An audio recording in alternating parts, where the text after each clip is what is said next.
새 생명을 잉태하고 낳는다는 건 참 신비롭고 대단한 일이죠. 특히 요즘 같은 저출산 시대엔 애국자라며 칭송받아 마땅한 일이기도 하고요. 근데 사실 모든 임신과 출산이 축복 속에서만 이뤄지는 건 아니잖아요. 미혼모가 혼자 책임지지 못할 아이를 낳았다든지, 내리 딸만 낳은 집에서 또 딸을 낳았다든지, 세상 사람은 물론 가족들마저 등을 돌리는 경우도 참 많죠. 저 역시 마찬가지였어요. 첫 아이를 임신하고 낳기까지 시가와 남편으로부터 참 모진 수모를 많이 당했는데요. 돌이켜보면 그런 집구석하고는 애초에 인연을 맺는 게 아니었다 싶어요. 뭐 누굴 탓하겠어요.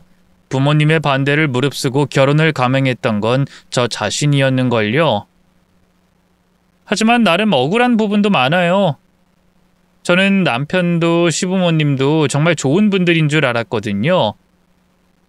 사실 외적인 조건만 놓고 보면 제가 남편에 비해 많이 부족했거든요. 남편은 이름만 들으면 누구나 알만한 대기업 직장인에 시부모님도 사업을 해서 경제적으로 넉넉했으니까요. 반면 저는 세탁소를 운영하는 부모님을 둔 평범한 20대 여자였죠. 공부도 잘 못해서 대학도 못 나왔고요. 남편을 만날 당시엔 작은 제조회사에서 쥐꼬리만한 월급을 받으며 근근히 살고 있었죠. 남편과는 소개팅으로 만났는데요. 사실 그때도 까일 각오를 했었어요. 저는 남편을 보자마자 첫눈에 반했지만 남편같이 잘난 사람 입장에선 저같이 평범한 여자를 만날 이유가 없었으니까요. 그런데 웬걸, 남편은 소개팅 이후 바로 애프터를 했고요. 만난 지 정확히 한 달 만에 정식으로 사귀자고 고백도 했어요. 다른 여자들과 다르게 내숭 없고 솔직한 제가 마음에 들었다고 하더군요. 그래도 설마 결혼까지 하게 될 줄은 몰랐는데 남편이 제게 프로포즈했을 때 주변에선 다 저더러 신데렐라라고 했어요. 무수리가 왕자님 만나서 신분 상승하게 됐다고요. 걱정했던 시부모님의 반대도 없었어요. 솔직히 시가가 저희 친정하고 경제적인 차이가 많이 나다 보니까 위축되기도 했는데요. 시어머니는 그런 건 신경 쓰지 말라면서 제 손을 꽉 잡아주셨죠. 둘이 좋아서 잘 살면 되는 거지. 집안 배경이니 뭐니 하는 게 뭐가 중요해. 아무 걱정 말고 시집 오거라. 요즘 세상에 남의 집 귀한 딸을 시집살이 시킬 수도 없는 노릇이고 내 너를 귀하게 아껴주마. 솔직히 결혼 자체를 결심하게 된 건 남편보다도 시어머니를 보고 결정한 게 커요. 이렇게 어른다운 어른이라면 아들도 어련히 잘 키워냈겠거니 싶었거든요. 실제로 남편은 결혼 준비 중에도 제게 감동을 줬어요. 남들은 결혼 준비하다 싸우기도 많이 싸우고 파혼하는 경우도 부지기수라는데 저는 그럴 일이 없었어요. 남편이 결혼 준비도 주도적으로 척척 알아서 하고요. 여러 가지로 배려도 많이 해줬거든요. 당시 제 전 재산이 500만 원이었는데요. 시부모님이 해주시겠다던 고급 아파트에 혼수는커녕 냉장고랑 세탁기도 못 넣을 돈이라 얼마나 부끄러웠는지 몰라요. 부모님에겐 손을 벌리고 싶어도 형편을 뻔히 알기에 차마 입이 안 떨어지더군요. 그래서 남편에게 솔직하게 털어놨어요. 오빠, 내가 아직 사회생활 시작한 지 얼마 안 돼서 돈을 많이 못 모았거든. 작년에 엄마 무릎 수술할 때 내가 병원비를 다 대기도 했고. 그래서 말인데 내가 어느 정도 돈을 모을 때까진 결혼을 좀 미루면 안 될까? 뭐? 무슨 그런 걸로 결혼을 미뤄. 됐어. 그냥 결혼식이랑 집에 들어가는 돈은 내가 다 책임질게. 자기는 그냥 몸만 시집 와. 나도 염치가 있는데 어떻게 그래. 괜찮다니까. 난 자기가 나랑 결혼해주는 것만으로도 고마워. 돈이야 좀 더 여유되는 사람 있으면 되는 거지 뭐. 우리 부모님도 아무 말씀 안 하실 거야. 그래도 자기가 눈치 보이면 부모님한테는 비밀로 하면 되는 거고. 남편은 제게 너무 완벽한 사람이었어요. 다정하고 성실하고 나한테 헌신적인 모습까지 결혼식을 준비하는 내내 이런 남자가 왜 나 같은 평범한 여자를 선택했는지 의아할 정도였죠.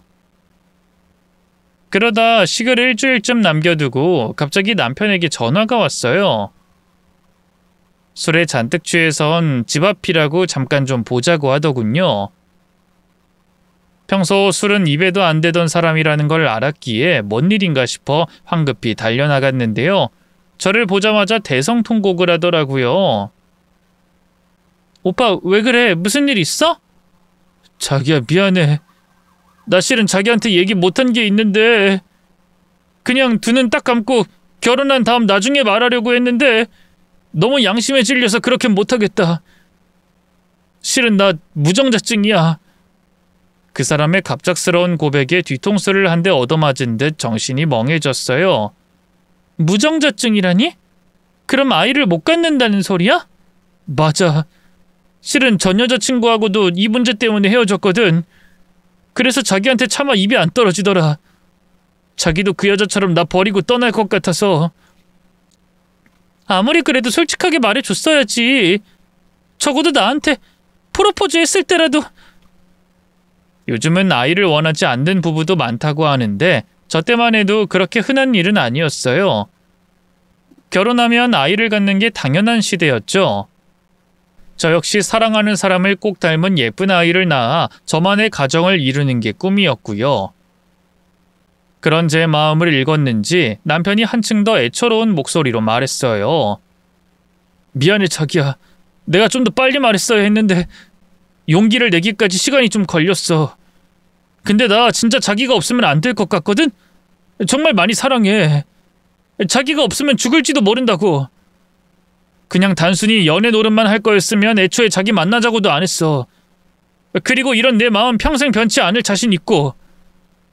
그러니까 그냥 우리 아이 없이 우리 둘이서 오순도순 행복하게 살면 안 될까? 솔직히 너무 혼란스러웠어요. 그래서 남편에게 며칠만 시간을 달라고 했죠. 고민하다 부모님에게도 말씀드렸는데요. 당연한 얘기지만 부모님은 결혼은 다시 생각해보자고 하셨어요. 특히 1등 사윗감을 물어왔다며 좋아하던 엄마가 노발대발하셨죠. 아니 그런 중요한 문제를 이제 말하면 어떡해? 씨가 없다니. 그게 제대로 된 남자라고 할 수가 있어? 애도 못 가질 거면 결혼을 해서 뭐해? 그냥 연애만 하고 살면 되지. 엄마 너무 그렇게 나쁘게만 말하지 마. 오빠도 나 잃는 거 무서워서 계속 혼자 끙끙거리다 솔직하게 말한 건데. 막말로 오빠가 바람을 피운 것도 아니고 도박이나 알코올 중독 같은 문제도 아니잖아. 어머머 얘 좀 봐. 너 이대로 박서방 아니 그 남자랑 결혼할 거니? 여자한테 평생 애를 못 갖는다는 게 어떤 의미인지 알기나 해? 엄마는 비록 가난한 너희 아빠한테 시집와서 한평생 고생만 했지만 그래도 제일 잘한 일을 꼽으라고 하면 너랑 네 언니 그리고 지석이나 한 거다. 그건 말로 설명할 수 없는 행복이야. 온전히 여자만이 느낄 수 있는. 근데 너 그걸 포기할 수 있어? 그리고 그 집에서 역시 손주는 있어야겠다고 입양이라도 하라고 그러면 너 어떡할래? 피 한 방울 안 섞인 남의 자식을 네 자식이라고 키울 거야? 엄마는 왜 일어나지도 않은 일을 가지고 벌써부터 그래? 어쨌든 애를 못 가지는 게 오빠 잘못은 아니라는 거잖아. 부모님의 반대를 통해서 비로소 제 마음을 알게 됐어요. 맞아요. 남편과 헤어지고 싶지 않았던 거죠. 결국 저는 부모님의 반대에도 불구하고 남편과 결혼식을 올렸어요. 저를 보는 그 사람의 뜨거운 눈빛을 보면서 남편의 사랑 하나면 충분하다고 생각했죠. 실제로 결혼 생활은 행복했어요. 남편은 연애 시절 때보다도 더 잘해줬고요. 시부모님 역시 무정자증인 자기 아들을 받아줘서 고맙다고 예뻐해 주셨죠. 시가에 놀러가면 시어머니는 집안일 해주시는 아주머니가 있는데도 불구하고 손수 맛난 음식을 차려주셨고요. 제가 설거지라도 도울라 치면 손 하나 까딱 못하게 하셨어요. 시아버지 역시 틈만 나면 지갑을 열어 제게 용돈을 안겨주셨죠. 늘 위로는 언니에게, 밑으로는 남동생에게 치이기만 하던 둘째의 삶이었던지라 그런 시부모님의 사랑이 기꺼웠네요. 한편으론 혹시나 하는 희망을 품고 난임 치료도 열심히 받았어요. 남편은 어차피 가망 없는 일이라고 괜히 제 몸만 상하게 하는 것 같다고 싫어했지만요. 하지만 시부모님도 간절히 바라시던 일이고 저 역시 1%의 가능성이라도 있으면 어떻게든 그 가능성을 붙잡고 싶었어요. 그 정도로 간절하게 저와 남편의 아이를 원했죠. 그렇지만 난임 치료라는 게 그렇게 쉽지만은 않더라고요. 처음 시도했던 인공수정은 내리 3번을 다 실패했고요. 시험관으로 넘어가 무려 15번의 난자 채취를 했지만 끝내 아이를 가질 순 없었어요. 정신을 차려보니 5년이라는 시간이 속절없이 흘러가 있더군요. 몸도 몸이지만 마음이 참 힘들더라고요. 매번 기대했다가 실망했다가 이 사람이 할 짓이 아니었죠. 다 알고 결혼한 거면서 애꿎은 남편에게 화풀이를 하기도 했어요. 여보, 나 요즘 밖에서 애기만 봐도 미치겠어. 가슴이 너무 미어져서. 당신하고 나 닮은 아기 갖고 싶다는 게 그렇게 큰 욕심일까? 뭐 어떡하겠어. 삼신 할머니가 점지해주지 않는 걸. 당신도 너무 그렇게 아이에 집착하지 마. 우리 둘이 충분히 잘 살고 있잖아. 당신은 참 태평하다. 내가 얼마나 힘든지 당신이 알기나 해? 하긴 뭐라 했겠어. 병원 가서도 당신이 하는 일이라곤 야한 동영상 보면서 욕정이나 푸는 건데 수십, 아니 수백 개의 주사바늘을 스스로 내 몸에 꽂는 이 고통을 당신이 알기나 해? 그러고도 늘 이번에도 실패라는 말을 듣는 내 비참함을 이해는 하냐고. 왜 또 그래? 그만하자. 그만하긴 뭘 그만해. 이럴 줄 알았으면 그냥 결혼하지 말 걸 그랬어. 그렇게 애가 갖고 싶으면 입양이라도 하든가. 난 내키지 않지만 당신이 원한다면 내가 갖고 싶은 건 당신이랑 내 아기야. 남의 애가 아니라. 그럼 나더러 뭐 어떡하라는 거야. 다 알고 결혼한 거잖아.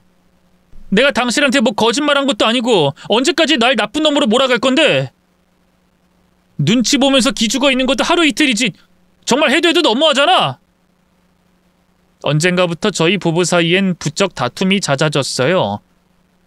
사실 신혼 때야 뭘 하든 눈에서 꿀이 뚝뚝 떨어지지만 그것도 아주 잠깐이잖아요. 괜히 부부 사이는 정으로 산다는 말이 나오겠어요. 하지만 먼저 결혼한 친구들 보면 그 정이란 것도 같이 애를 낳고 키우면서 생기는 거던데 남편과 저에겐 해당 없는 얘기였죠. 나중엔 같이 밥상머리에 앉아 밥을 먹는 것도 싫더군요. 결국 자연스럽게 이혼을 고민하게 됐는데요. 막상 이혼 얘기를 꺼내자 남편은 난리가 났어요. 여보 갑자기 왜 그래? 이혼은 무슨 이혼이야. 내가 앞으로 더 잘할게. 당신이 못하고 말고의 문제가 아니야. 요즘 우리 솔직히 눈만 마주치면 싸우잖아. 이럴 거면 그냥 차라리 더 늦기 전에 갈라서는 게. 난 그렇게 못해. 내가 당신을 얼마나 사랑하는데. 당신이 아이 문제로 나한테 히스테리 부릴 때마다 내가 다 받아줬어야 하는 건데 무심하게 굴고 오히려 짜증만 냈던 거 미안해. 앞으로는 절대 안 그럴게. 그러니까 한 번만 더 기회를 주라. 눈물까지 흘리면서 애걸복걸하는 남편을 보니 마음이 약해졌어요. 이 사람의 감정이 무자르듯 쉽게 잘리는 것도 아니고 그때까진 저도 남편에게 애정이 남아 있었으니까요. 결국 둘이서 좀 더 노력해보기로 결정하고 이혼 얘긴 철회했어요. 그래도 남편은 충격이 컸는지 저 모르게 정신과 치료까지 받았죠. 나중에 그 사실을 알고 얼마나 놀랐나 몰라요. 괜히 죄 없는 남편을 아프게 한 것 같아 죄책감도 들더군요. 어쨌든 무정자증인 게 남편의 잘못은 아니었으니까요. 제가 그걸 모르고 결혼한 것도 아니고 알고 결혼한 순간 더는 그걸로 걸고 넘어지면 안 됐던 거죠. 이제 그만 이 지옥에서 벗어나야겠다는 생각이 들더라고요. 그래서 남편과 상의 끝에 난임 치료를 중단하고요. 아이는 포기하기로 했네요. 갈등 요소가 사라지니 자연스럽게 남편과의 사이도 다시 좋아지기 시작했어요. 미세한 균열이 조금씩 메워졌고 그동안 쌓였던 긴장감도 서서히 풀려갔죠. 점점 밝아지는 남편의 표정과 예전처럼 저를 다정하게 대하는 모습에 안도감이 들었어요. 아이에 대한 집착을 내려놓고 나니 사는 게 한결 편안해지더군요. 그리고 그렇게 계절이 2번 바뀌었을 무렵 생각지도 못한 일이 벌어졌어요. 언젠가부터 이상하게 몸이 무겁고 속이 울렁거리더군요. 처음엔 단순한 피로라고 생각했는데요. 며칠째 증상이 계속되자 혹시나 하는 마음에 테스트기를 사서 확인해봤어요. 그런데 웬걸 선명한 2줄이 떠오르는 게 아니겠어요? 여보, 와서 이것 좀 봐봐! 퇴근 후 서재에 있던 남편을 불러 테스트기를 보여줬어요. 무슨 일인지 몰라 어리둥절해하던 남편의 2눈이 이내 휘둥그레졌죠. 이거 진짜야? 뭔가 잘못된 거 아니고? 나도 혹시나 해서 3번이나 확인해봤어. 근데 계속 이렇게 2줄이 떠. 정말 임신인 걸까, 여보? 글쎄, 일단 내일 바로 병원 가보자. 그날 밤 저도 남편도 한숨도 잘 수 없었어요. 날이 밝자마자 바로 병원으로 달려갔는데요. 검진 결과 임신이 맞다고 하더군요. 축하드립니다. 이제 6주 됐네요. 네? 정말요? 하지만 어떻게 이런 일이 가능한 건지. 확률적으로 낮긴 하지만 그렇다고 아예 불가능한 일은 아닙니다. 남편분이 무정자증이긴 해도 정자 생성이 아예 안 되는 케이스는 아니거든요. 아주 극소량만 정자가 생성돼서 자연 임신이 어려운 케이스였는데 이 경우는 정말 기적이라고밖엔 할 수가 없네요. 2분이 간절히 아기를 원하셔서 아기 천사가 찾아왔나 봅니다. 한 번 더 축하드려요. 의사 선생님의 축하 인사에 남편은 믿기지 않는다는 듯 울음을 터뜨리더니 이내 저를 꽉 안아줬어요. 여보, 고마워. 진짜 너무너무 고마워. 뭐라고 말해야 할지 모르겠다. 이거 꿈 아니지? 그치? 그럼 당연히 아니지. 만약 꿈인 거라면 우리 평생 이 꿈에서 깨지 말자. 남편의 말에 울컥 눈물이 났어요. 그동안 이 사람도 내색은 안 했지만 얼마나 아이를 바래왔는지 알겠더군요. 집으로 돌아오는 길에 남편은 제 배에 손을 얹고는 속삭였어요. 우리 애기 이름 복권이로 할까? 병원에서 기적 같은 확률이라고 했는데 복권도 그렇잖아. 복권이? 그래, 좋아. 원래 태명은 그렇게 단순하게 지어야 애기한테 좋다더라. 복권아, 너 건강하게 무럭무럭 자라서 무사히 엄마랑 아빠 만나야 한다. 알겠지? 남편이 그런 저를 보며 살며시 웃었어요. 아이를 기다리는 동안 너무 힘들었지만 결국 우리에게도 이런 기쁨이 찾아왔다는 사실에 감사했죠. 그렇게 저희 부부는 부모가 될 준비를 하며 다시금 행복한 미래를 그리기 시작했어요. 임신 초기엔 워낙 조심해야 한다고 해서 시가에도 친정에도 임신 사실을 비밀로 했어요. 그러다 12주가 지날 무렵 조심스럽게 알렸죠. 예상했던 대로 양가 부모님 다 뛸 듯이 기뻐하셨네요. 그 주 주말에 친정 부모님이 바로 올라오셔서 얼굴을 뵙고 축하받고요. 그 다음 주엔 시부모님이 뭐 먹고 싶은 거 없냐고 좋은 곳에서 외식이나 하자며 저와 남편을 불렀어요. 그래서 호텔에 있는 근사한 레스토랑에서 다 같이 모여 밥을 먹었죠. 그런데 뭐랄까요?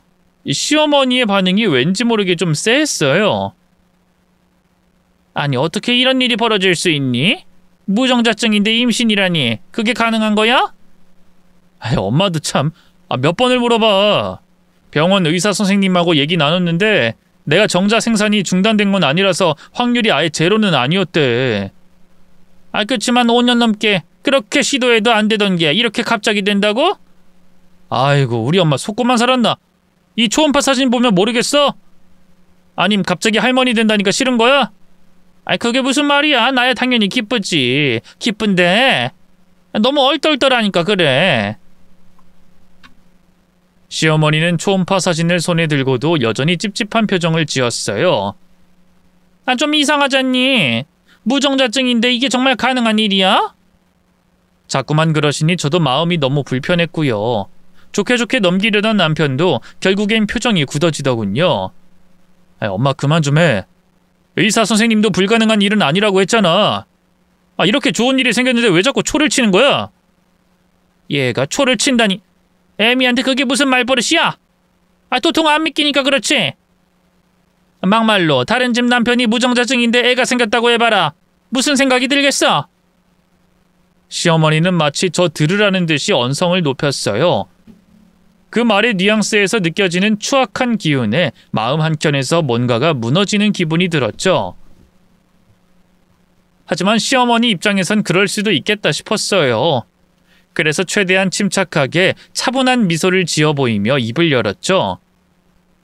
어머님, 아시잖아요. 저한테 이의밖에 없는 거. 선물처럼 찾아온 우리 복권이 예뻐해 주세요. 네? 아, 그래. 누가 안 예뻐한다든. 일단 낳기만 해봐라. 아들이든 딸이든 내가 어화둥둥 업고 다닐 테니까. 아, 뭐 낳아보면 알겠지. 이 집안 남자들 워낙 자기 주장이 세서 하나같이 틀로 찍어낸 듯 생긴 게 똑같거든. 네 시애비랑 상철이 얘 얼굴만 봐도 알겠지. 만약 뭔가 감추는 게 있다면 지금이라도 솔직하게 말하는 게 좋을 거야. 너무나도 제 외도를 의심하는 말투였어요. 저는 순간 표정 관리에 실패해 입술만 깨물었고요. 그걸 지켜보던 남편이 참다 못해 목소리를 높였어요. 아니, 엄마 그만 좀 해! 아, 대체 지금 무슨 말도 안 되는 소리라는 거야? 이 사람이 애기 갖겠다고 얼마나 노력했는지 알면서 매일같이 병원 다니고 자기 손으로 자기 배에 주사 놓고 약 챙겨 먹고 스스로 몸 갈아가면서 살았던 사람이야. 드디어 그 노력이 결실을 맺게 됐는데 그동안 고생했다 축하한다 해주진 못할 망정 뭐 하는 거야? 아니 얘가 내가 뭘 어쨌다고 그래? 지금 이 사람 계속 의심하고 있잖아. 그게 얼마나 상처가 되는지 알아? 남편이 그렇게까지 화를 내면서 시어머니에게 대든 건 처음이었어요. 보다 못한 시아버지가 그만하라면서 제지하셨고요. 시어머니는 못마땅한 표정으로 입을 다물었죠. 결국 그날의 식사 자리는 불편하게 마무리가 됐어요. 집으로 돌아오는 길에 남편이 조용히 제 손을 잡아주더군요. 미안해 여보. 엄마가 워낙 옛날 사람이잖아. 난임 치료니 뭐니 그런 거 잘 모르니까. 그냥 자기가 납득이 갈 때까지 계속 물어본 것뿐이야. 너무 신경 쓰지 마. 응, 난 괜찮아. 너무 걱정하지 마. 뱃속에 우리 복권이를 생각해서라도 좋은 생각만 할 거야. 말은 그렇게 했지만 그날 시어머니의 그 의심 어린 눈빛은 쉽게 잊혀지지 않았어요. 마음 한켠에나마 두고두고 상처가 됐죠. 하지만 시어머니의 만행은 거기에서 끝나지 않았어요. 며칠 뒤 시어머니가 저희 집으로 찾아오셨는데요. 저를 보자마자 대뜸 너무나 충격적인 말을 하더군요. 아니 얘, 내가 용하다는 무당한테서 우리 상철이 점을 좀 보고 왔는데 글쎄 우리 상철이 사주엔 자식이 없다지 뭐니? 네? 그게 갑자기 무슨 말씀이세요 어머님? 얘 좀 봐. 너 언제까지 그렇게 뻔뻔하게 잡아뗄래? 그러지 말고 그만 솔직하게 말해봐. 너 뱃속에 그 애 우리 상철이 애 아니지? 시어머니는 제 외도를 아예 확신하고 있었어요. 금방이라도 머리채를 잡을 기세로 저를 노려보더군요. 제게 그렇게 잘해주시던 분이 어떻게 이렇게 확 돌변할 수 있는지, 그것도 제가 잘못한 일이 아니라 너무나도 황당한 이유로 말이죠. 저는 억울함에 덜덜 떨다가 간신히 입을 열었어요. 어머님, 그게 대체 무슨 말씀이세요? 제가 그 일 두고 다른 남자랑 바람이라도 피웠다는 말씀인 거예요? 솔직히 상식적으로 말이 되니? 우리 상철이 무정자증이라 그동안 얼마나 내가 마음고생을 많이 했는데. 너 전에 만났던 아가씨가 얼마나 완벽한 애였는지 아니? 정치인 아버지 밑에서 곱게 자라선 외모도 학벌도 출중한 아가씨였는데 우리 상철이가 얼마나 잘 어울렸는지 모른다고. 근데 결혼 전에 그쪽 집안에서 건강검진에 난임 검사까지 싹 해보자는 게 아니겠니? 요즘은 다들 그렇게 한다면서. 그때만 해도 별일이 있으랴 싶어서 허락한 건데 우리 상철이 무정자증이라는 결과 나오자마자 그 집안에서 손절한 거 아니야. 그건 뭐 수술을 하든 뭘 하든 고칠 수 없는 거라고. 근데 네가 이렇게 덜컥 임신을 하니 내가 믿을 수가 있겠어? 난임 치료만 해도 5년 넘게 받았는데 한 번도 성공한 적이 없었잖아.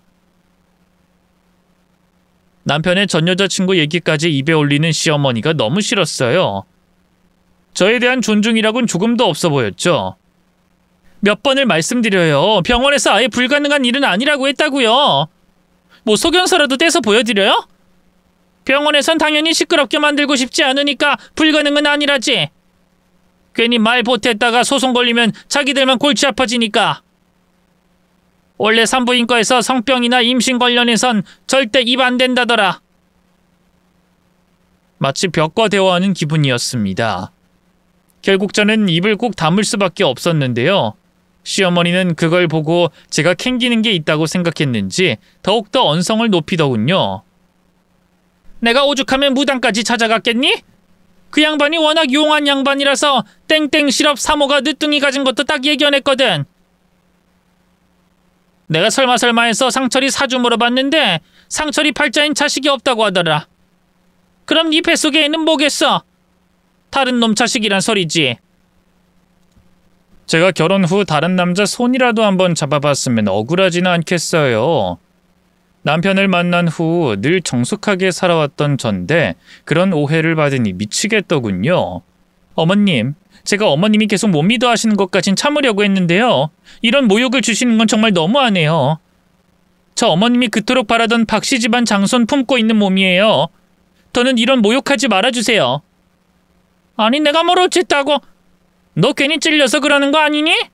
찔리다뇨. 전 떳떳해요. 그 이 두고 다른 남자한테 한눈 판 적 없다고요. 뱃속에 우리 복권이도 그 이 애가 확실해요. 정 못 믿겠으면 낳고 나서 친자 검사라도 해볼까요? 그래야 믿으시겠어요? 억울한 마음에 두 눈에선 눈물까지 절로 흘렀어요. 그래서 그대로 안방으로 들어가 문을 걸어 잠갔죠. 시어머니가 가든 말든 신경도 쓰지 않았는데요. 한참 울고 나와보니 집안엔 아무도 없더군요. 그런데 정말 미치고 팔짝 뛰겠는 건 그날 이후 남편의 태도가 조금씩 달라지기 시작했다는 거예요. 시어머니에게서 무슨 말을 들었는지 저를 의심의 눈초리로 바라보더군요. 괜히 말도 없이 제 핸드폰을 몰래 보는가 하면요. 직장에서도 수시로 전화해 지금 뭐 하냐고, 누구랑 있냐고 확인 전화를 했어요. 뭐야? 당신도 어머님처럼 나 의심하는 거야? 우리 복건이가 다른 놈 자식일까봐 그러는 거냐고. 그게 뭔 말이야. 난 그냥 당신 뭐 하는지 궁금해서. 웃기고 있네.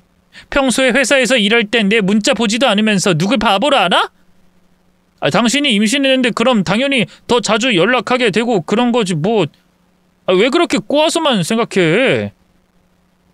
방귀 낀 놈이 성낸다더니 당신 진짜 뭐 찔리는 거 있어서 그래? 뭐? 당신 지금 말 다 했어? 아니 그런 게 아니라 방금은 내가 실언했어. 미안해. 사과도 그때 잠깐뿐. 남편의 태도는 그 이후로도 점점 더 심각해졌어요. 늘 일정한 시간에 퇴근하던 사람이 집에 들어오는 시간도 불규칙하게 바뀌었고요. 보안을 핑계로 현관과 거실에 홈카메라를 달았어요. 어디 그뿐인가요? 한 번은 남편 양복을 세탁소에 맡기려고 정리하는데 윗주머니에서 흥신소 명함이 나온 적도 있었어요. 사람을 고용해 내 뒤까지 캐려는 건가 싶어서 기가 막히더군요. 그래도 그때까지만 해도 견딜만 했어요. 전 떳떳했으니까요. 하늘을 우러러 한 점 부끄러움이 없었죠. 그러던 어느 날 밤 남편이 술에 취해 집에 들어왔어요. 그리고는 평소에 없던 감정이 실린 목소리로 저를 다그쳤죠. 솔직히 말해. 뱃속에 그 애 다른 남자이지? 또 무슨 소리라는 거야? 이제 그만 좀 해. 우리 애기 복건이가 다 듣는다고. 당신 나중에 복건이 태어나면 미안해서 얼굴을 어떻게 보려고 그래? 당신 진짜 연기 잘한다. 누가 보면 진짜 억울한 사람인 줄 알겠어. 배우를 하지 그랬어? 그럼 대성했을 텐데. 얼굴이 못생겨서 그건 안 되려나? 뭐 하는 거야? 계속 그렇게 비꼴 거야? 왜 날 안 믿어주는 건데? 어머님은 그렇다 쳐도 당신은 날 믿어줘야 하는 거 아니야? 우리가 한 입을 덮고 산 세월이 얼만데? 나도 믿고 싶어. 근데 당신이 날 못 믿게 한 거잖아. 김형식, 그 인간 당신도 알지? 김영식이라니, 그게 누군데? 잡아댈 생각 마. 흥신소통해서 다 조사했으니까. 당신 전 회사 사장인 김영식 말이야. 나 결혼하고도 계속 만났더라. 제가 전에 다니던 회사 사장님이 그제야 떠올랐어요. 회사 다닐 적에 워낙 잘해주셨던 분이라 퇴사 후에도 종종 안부차 연락을 드리곤 했거든요. 사장님 댁도 사모님이 인공수정으로 늦둥이를 가진 경우라 이것저것 궁금한 것도 많이 여쭤봤고요. 어떻게 60이 넘는 사장님과 제 사이를 오해할 수 있는 건지 기가 막히더군요. 당신 미쳤어? 사장님 나이가 몇인데 어떻게 그런 의심을 해? 숟가락 들 힘만 있어도 그 짓을 할 수 있는 게 남자야. 노인네는 뭐 애 못 가진대? 무정자증인 나보다야 훨씬 가능성이 높겠지. 남편이 입에서 흘러나오는 더러운 말에 귀가 썩는 것 같았어요. 남편이 이렇게까지 저를 의심하고 있다는 게 믿기지 않았죠. 당신 정말 제정신이야? 정신과 치료를 다시 받아보는 게 어때? 말 돌리지 마! 뱃속에 그 애 그 놓친 내 애 맞지? 그렇지? 아니라고 했잖아. 내가 그 말을 어떻게 믿어? 병원에서도 기적 같은 일이라고 했는데 그런 기적이 이렇게 쉽게 일어난다고? 그것보단 당신이 다른 남자랑 배를 맞췄을 가능성이 더 높겠지. 안 그래? 말을 말자. 술 취했으면 곱게 잠이나 자. 애먼 사람 잡지 말고. 전 그대로 안방으로 들어가려고 했어요. 그러자 흥분한 남편이 갑자기 달려들어 제 팔을 잡고 바닥에 내팽개쳤죠. 저는 본능적으로 배를 감싸며 뒹굴었는데요. 고통보다는 남편이 임신한 저를 밀쳤다는 것에 대한 충격이 더 컸어요. 당신 지금 날 민 거야? 뱃속에 복권이가 있는데? 그러게 누가 내 말 끝나지도 않았는데 자리를 뜨래? 남편은 반성하긴커녕 위협적으로 목소리를 높였어요. 그리고 주먹 쥔 손을 제 쪽으로 휘두르며 공포심을 심어줬죠. 모든 의심과 불안감이 우리 사이를 갈갈이 찢어놓는 것 같았어요. 다음 날 술에서 깬 남편은 자신의 행동을 사과했지만 이미 저는 마음을 크게 다친 후였죠. 시부모님 역시 저를 괴롭히기는 마찬가지였어요. 제가 임신한 이후로 만날 때마다 표정이 굳어 있었고 말투 역시 예전과 다르게 날이 서 있었죠. 심지어 시어머니는 언젠가부터 집에 불쑥 찾아와 집안을 샅샅이 뒤지며 수상한 물건이나 증거를 찾아내려 했어요. 뭐 하세요, 어머님? 왜 제 방을 뒤지고 계신 거예요? 그냥 방이 너무 지저분한 것 같아서 정리 좀 했다. 그냥 두세요. 제가 알아서 할 테니까요. 왜? 뭐 캥기는 거라도 있나 보지? 매사가 그런 식이라서 상대하면 할수록 제 속에 화만 쌓였어요. 또 한 번은 시어머니가 친정에 몰래 전화를 걸어서 저에 대한 험담을 퍼붓기도 했죠. 사부인, 며느리가 요즘 좀 이상해서 말이에요. 임신한 후로 부쩍 예민하고 공격적인 게 어디 가서 딴짓이라도 하고 다니는 건 아닌지. 사부인은 뭐 아는 거 없으세요? 그 말을 들은 친정어머니는 당황해서 저에게 전화를 걸어 물어봤어요. 이게 대체 무슨 일이니? 안 싸더니 이상한 말을 하던데 너 진짜 무슨 일 있어? 일은 무슨 일이야. 아무 일도 없으니까 걱정하지 마. 친정까지 끌어들여 저를 압박하는 시어머니의 행동은 정말 견디기 힘들었어요. 날마다 의심의 눈초리 속에서 살아가는 게 지옥 같았죠. 이러다 스트레스로 유산하는 게 아닐지 걱정이 될 정도였네요. 시아버지 역시 잠자코 있지만은 않았죠. 저를 만날 때마다 아이 태어나면 친자 확인부터 하자 라는 말을 끊임없이 반복했어요. 심지어 법적으로 확실히 해두자는 식으로 직접 변호사를 알아보겠다는 얘기까지 꺼냈죠. 우리도 확실히 해야지. 만약에 네가 억울하다면 법적으로 확인하는데 아무 문제 없지 않겠냐? 아버님, 전 정말 억울해요. 왜 제 말을 믿어주시지 않으세요? 믿고 싶지. 근데 무정자증이라고 하는데 임신이라니. 그게 가능한 일이냐? 좋아요. 친자 검사해요. 하자고요. 근데 그 순간부터 저는 이 집 며느리 아니고요. 저희 복권이도 제가 키울 거예요. 그런 더러운 의심받고도 제가 이 집 며느리를 해야 할 이유가 없잖아요. 그러자 잠자코 듣고 있던 남편이 주먹을 테이블로 내리쳤어요. 당신 지금 아버지한테 뭐 하는 거야? 그게 어디서 배워먹은 버리장머리냐고? 당신이야말로 뭐 하는 건데? 뭐? 친자검사의 변호사? 넌 네 새끼 벤 와이프가 이따위 말을 듣고 있는데 할 말이 고작 그것뿐이니? 아니 이게 진짜 야, 나 더는 너같이 더러운 여자 못 품겠다. 우리 그냥 이혼하자. 남편의 입에서 이혼이라는 말이 나오자 가슴이 철렁 내려앉았어요. 뭐? 이혼하자고? 진심이야 지금? 나 임신했어. 당신 애를 가졌다고? 웃기고 있네. 친자검사하자는 말에 이렇게 길길이 날뛰면서 협박하는 꼴을 보면 뻔하지. 됐고 이혼해. 뱃속에 그 애는 지우든 말든 너 알아서 하고. 남편의 눈은 의심과 분노로 활활 타오르고 있었어요. 그때 깨달았죠. 눈앞에 이 남자는 더 이상 내가 알던 다정한 남편이 아니라는 걸. 절 사람 취급도 안 하는 눈빛이었고요. 세상에서 제일 더러운 곳을 보는 듯한 눈빛이었죠.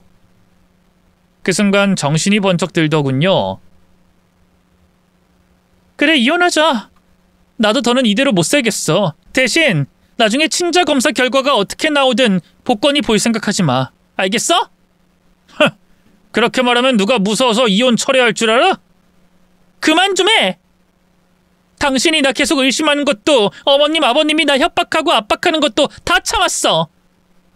당신이 회사 사람들이나 친구들한테 나에 대해 어떤 말을 짓거리고 다니는지 내가 모를 것 같아? 그래도 다 참아줬는데 이제 더는 못 참겠다. 우리 아기를 위해서라도 이혼하는 게 맞는 것 같아. 덤덤하게 이혼을 받아들이자 남편 입장에선 그것도 곱게 보이지 않았던 걸까요? 갑자기 길길이 날뛰면서 흥분하기 시작하더군요. 확실히 하자고. 이혼을 당하는 건 너야 내가 아니라. 내가 너 같은 평범 이하인 여자를 만난 이유가 뭔데? 내가 애 못 갖는 걸 약점 잡아서 되도 않는 갑질 안 할 것 같아서 그거 하나만 보고 데리고 살아준 거야. 근데 네가 이렇게 뒤통수를 쳐? 집구석도 거지 같고 별 볼 일 없는 게. 뭐? 거지 같은 집구석? 너 말 다 했어? 다른 건 몰라도 저희 부모님을 모욕하는 건 참을 수가 없었어요. 때마침 테이블엔 뜨거운 커피가 올려져 있었는데요. 그걸 바로 남편의 얼굴에 던져버렸죠. 남편은 피하지도 못한 채 정통으로 얼굴을 맞았고요. 그대로 비명을 지르면서 쓰러졌네요. 오늘부로 넌 내 남편도 우리 복권이 아빠도 아니야. 다신 내 앞에 나타나지 마. 나중에 복권이 태어나고 나면 찾아와서 울고불고 빌 생각조차 하지 말라고. 이 쓰레기만도 못한 놈아. 그렇게 저는 남편과 이혼했어요. 친정 부모님도 사정을 다 알고는 잘했다 하시더군요. 뱃속의 아이는 당연히 지울 생각이 없었어요. 어떻게 가진 아이인데 꼭 무사히 낳아서 건강하게 키우고 싶었죠. 친정으로 내려갈까 고민도 했는데요. 워낙 시골이라 병원이 너무 멀고 변변찮았거든요. 그래서 저 혼자 임시로 작은 원룸을 구해 살았어요. 외롭고 힘든 시간이었지만 그래도 혼자가 아닌 뱃속 아이와 함께였기에 버틸 수 있었네요. 그리고 마침내 출산일에 임박해 무사히 아이를 낳을 수 있었는데요. 갓 태어난 저희 아들을 보는데 눈물이 쏟아지더라고요. 우리 아들 드디어 네 얼굴을 보는구나. 앞으로 잘해보자. 그 말만 남기고 저는 까무룩 정신을 잃었어요. 그리고 다시 눈을 떴을 땐 제일 먼저 남편 생각이 나더군요. 이미 전 남편이 되어버린 인간이지만 그래도 알리는 게 도리라고 생각했어요. 그래서 망설이다 전화를 걸었죠. 나 방금 복권이 나왔어.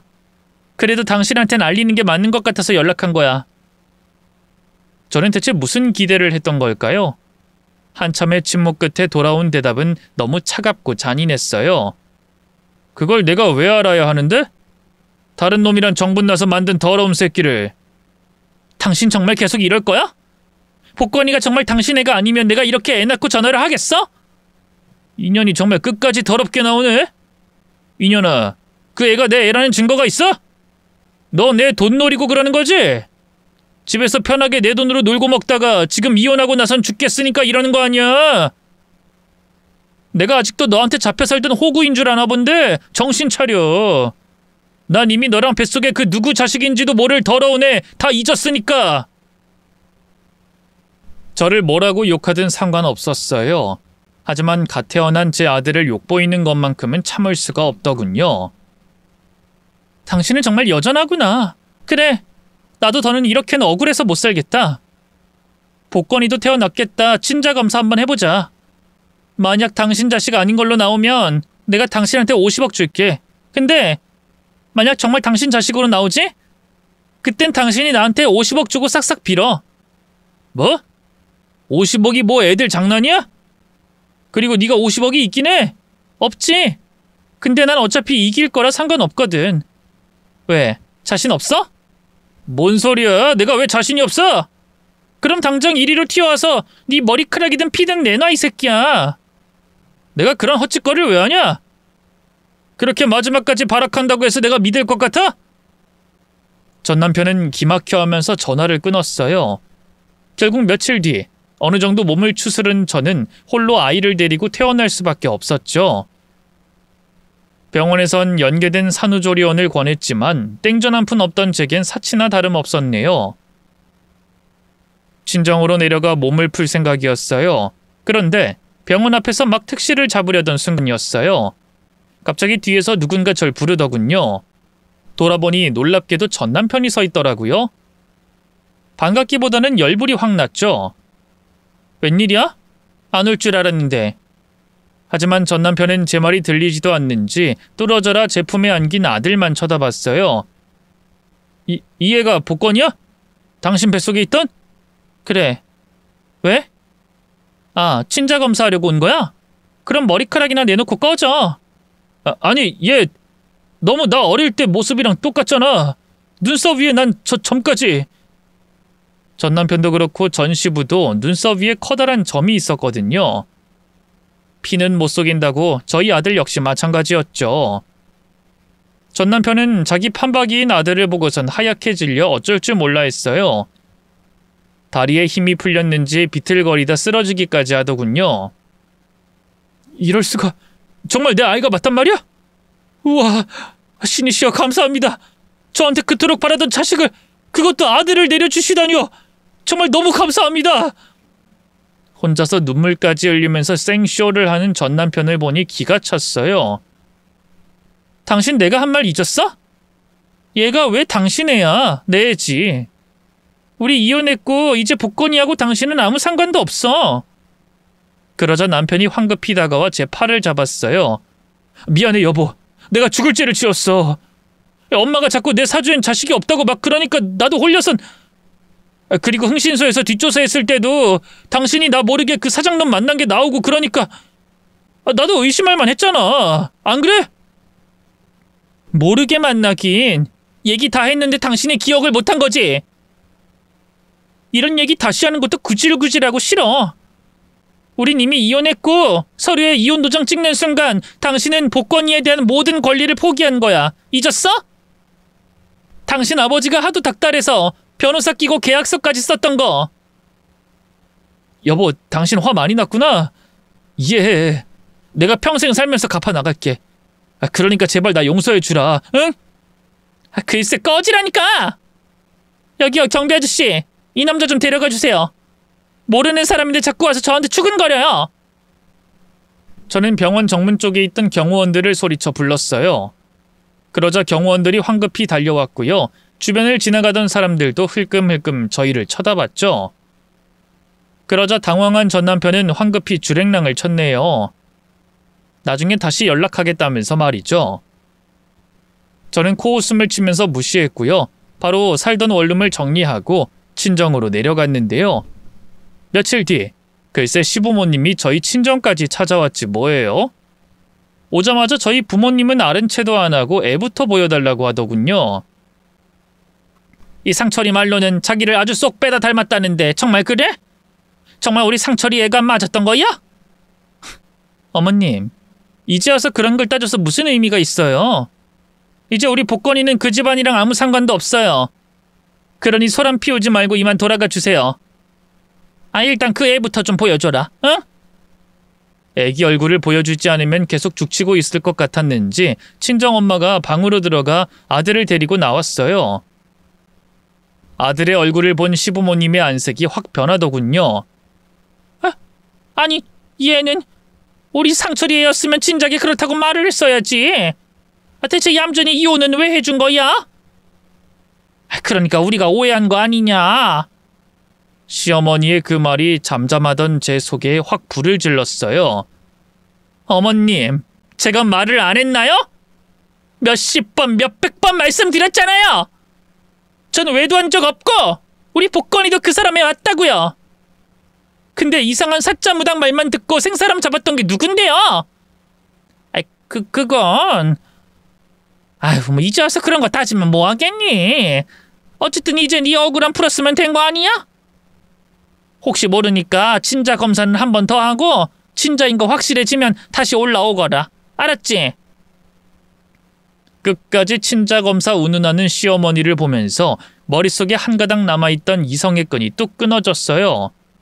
그래요. 친자 검사해요. 근데 저희의 몸에서 DNA 뽑는 대가는 치르셔야 한다는 것만 알아두세요. 친자 결과 나오면 집으로 보내드릴 테니까 기다리고 계세요.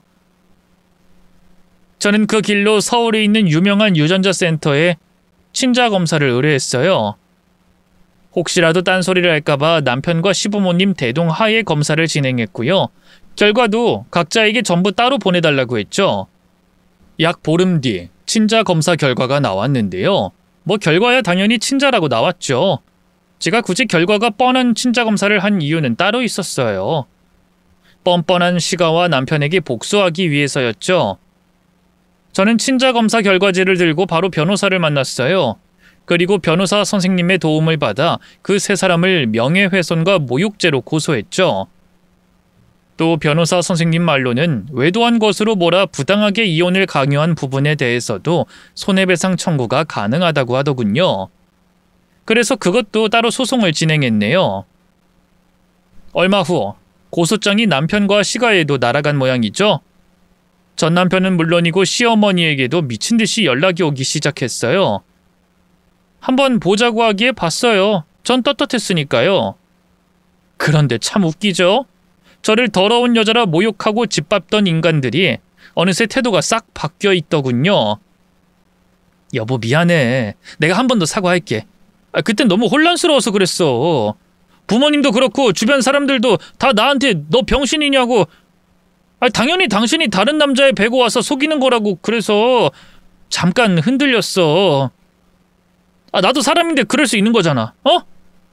아니, 사람이라면 그럴 수 없는 건데 술 처먹고 임신한 지 와이프 밀고 폭언하고 흥신소 사람 시켜서 뒷조사하고 그게 사람이 할 짓이니?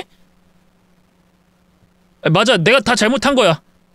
그러니까 제발 나한테 한 번만 만회할 기회를 줘. 우리 모든 걸 잊고 다시 시작하자. 응? 부부 사이에 이렇게 고소하고 손해배상 청구하고 이게 뭐하는 짓이야. 당신 정말 뻔뻔하다. 날 그렇게 밟아놓고 이제 와서 뭐? 새로 시작하자고? 내가 왜 그래야 하는데? 그리고 고소당한 게 억울하면 당신도 나 고소해. 고소를 할 건덕지가 있을진 모르겠지만. 여보, 복권이 생각도 해야지. 복권이를 생각해서 이러는 건데 우리 아들도 당신 같은 쓰레기는 아빠로 원하지 않을 거야. 그러니까 당장 내 눈앞에서 사라져. 꺼져버리라고. 남편은 어쩔 줄 몰라 하다 자기 옆에 있던 시모를 바라보며 고함 질렀어요. 엄마 뭐 하는 거야? 얼른 무릎이라도 꿇고 빌라고. 이게 애초에 엄마가 옆에서 부채질해서 그런 거 아니야?